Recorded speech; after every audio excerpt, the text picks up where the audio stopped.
आज की वीडियो में आप सभी का स्वागत है। आज हम एक बार फिर बात करेंगे ध्यान से जुड़े हुए कुछ रहस्यों के बारे में। आप लोग अक्सर क्या गलती करते हैं जब ध्यान करते हैं या ध्यान की कोई विधि करते हैं? सबसे पहले आप यह समझने की कोशिश कीजिए कि ध्यान जो है वो हमारे व्यक्तित्व का हिस्सा नहीं है, और ध्यान हमारे व्यक्तित्व का हिस्सा भी है, लेकिन सर्वसाधारण लोग जो होते हैं उनमें कोई भी ध्यान नहीं करता है। ध्यान जो लोग करते हैं वो बहुत ही विशेष लोग होते हैं, और लाखों लोगों में से कोई एक आदि ऐसा व्यक्ति होता है जो ध्यान की तरफ चलता है, या उसके मन में ध्यान करने के लिए उत्सुकता जागती है और वो ध्यान करता है।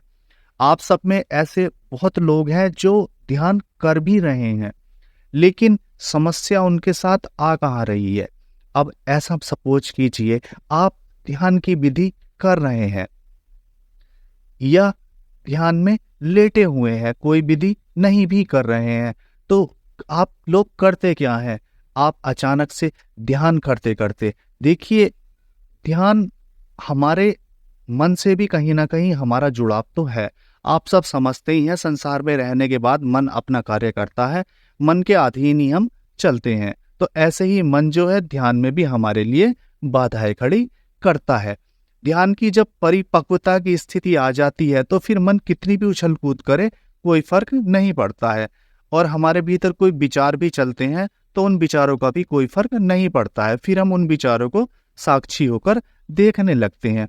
तो जब आप ध्यान करते हैं, ध्यान करते हुए देखिए अक्सर होता क्या है, होता ये है कि हम ध्यान तो कर रहे हैं लेकिन हमें अचानक से विचार आने लगे कि हम जो बिजनेस करते हैं उसमें नुकसान हो रहा है, या हम कोई बिजनेस करते हैं उस बिजनेस को कैसे बढ़ाना है। ध्यान करते हुए हम जो जीवन की समस्याएं हैं जो, तो उन्हें हम ध्यान से जोड़ने लगते हैं।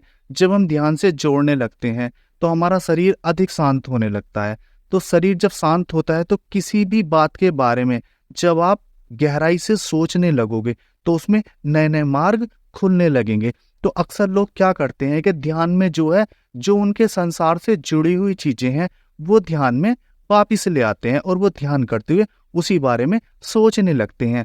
अब चाहे तो वो उनके वर्तमान की कोई बात हो या उनके भविष्य से जुड़ी हुई कोई बात हो, उन्होंने भविष्य में कोई ऐसा प्लान बनाया हो कि ये कार्य मुझे भविष्य में करना है, या उन्हें किसी व्यक्ति ने कभी कोई गाली दी हो, कभी कोई उनसे अच्छा हुआ हो। तो कहने का सार जो है वो सिर्फ इतना ही है कि हमारा जुड़ाव वर्तमान से या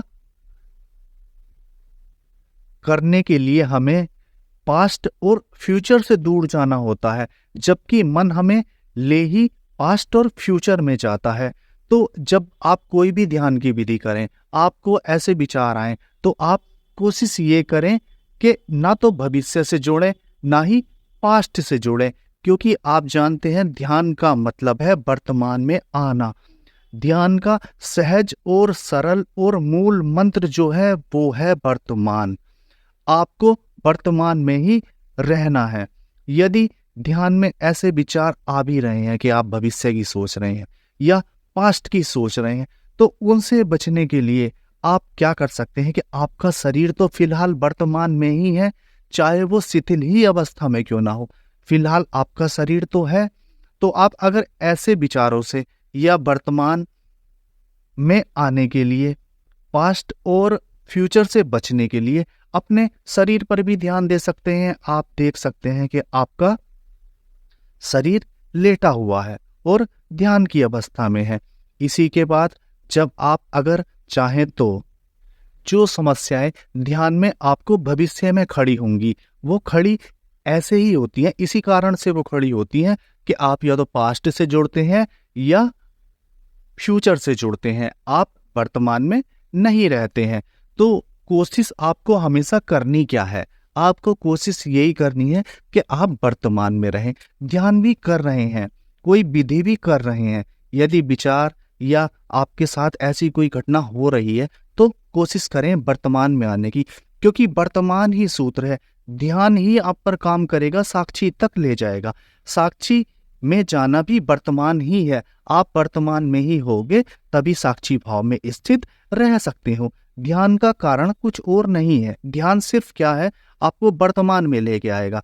वो आपके पास्ट की सोच खत्म करेगा, वो आपके भविष्य की सोच खत्म करेगा। खत्म करने का ऐसा मतलब नहीं है कि आपके सोचने की क्षमता समाप्त हो जाएगी, बस फर्क इतना होगा कि आपकी रुचि इनमें समाप्त हो जाएगी।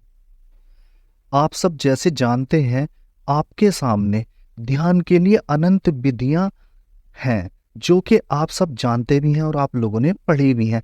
तो आप ऐसा समझने की कोशिश कीजिए, ध्यान की विधियां क्यों हैं। ध्यान की विधियों का कार्य कुछ और नहीं है। ध्यान की विधि आपको सिर्फ वर्तमान में लेके आती है, क्योंकि वर्तमान से ही आपके लिए मुक्ति का मार्ग निकलेगा। वो ना तो भूत से निकलेगा, ना वो भविष्य से निकलेगा। तो संसार की समस्त विधियां जो हैं, वो आपके चित्त जो है, जो आपका मन है, उससे हटाना है, विधि में लीन करना है और आपका वर्तमान में आ जाना है। जब आप वर्तमान में आ जाते हो तो आप स्वतः ही खुद के साक्षी हो जाते हो, चाहे क्षण के 10वें हिस्से के लिए क्यों ना हो। साक्षी की परिभाषा बहुत छोटी सी भी है और अनंत भी है, क्योंकि रत्ती रत्ती जोड़ते हैं तो साक्षी भाव सदता है, और एक दिन में तो कभी सदता ही नहीं है। साक्षी भाव के लिए तो आपको रत्ती रत्ती जोड़नी पड़ेगी, दिन और रात मिलाकर मेहनत करनी पड़ेगी, और पूरा जीवन ध्यान में ही हो जाएगा, तब कहीं जाकर साक्षी भाव का उदय होगा। इसके बीच में देखिए, हमारे विचार जो हैं ये नहीं मानते हैं, ये हमें जोड़ते ही हैं, क्योंकि अब बिना विचारों के तो जीवन होगा भी नहीं, संभव ही नहीं है। क्योंकि देखिए, मस्तिष्क कार्य नहीं करेगा तो जीवन नहीं जिया जाएगा, फिर आप में कोई क्षमता नहीं होगी। आप में और पशुओं में कोई भेद नहीं होगा। देखिए, पशुओं में और हम में सिर्फ भेद इतना ही तो है कि हम मनुष्य होने के बाद हम भूत के बारे में सोच सकते हैं और वर्तमान के बारे में सोच सकते हैं, और जो पशु होते हैं वो सिर्फ वर्तमान में ही जीते हैं। वो भविष्य के बारे में नहीं सोचते हैं, ना ही गुजरे हुए कल के बारे में सोचते हैं। तो पशुओं का जो जीवन है और हमारा मानव जीवन है, सिर्फ इतना ही भेद है कि हम में गुजरे हुए को और आने वाले को सोचने की क्षमता है, लेकिन पशुओं में ऐसी कोई क्षमता नहीं है। वो भविष्य के बारे में कभी नहीं सोचते हैं।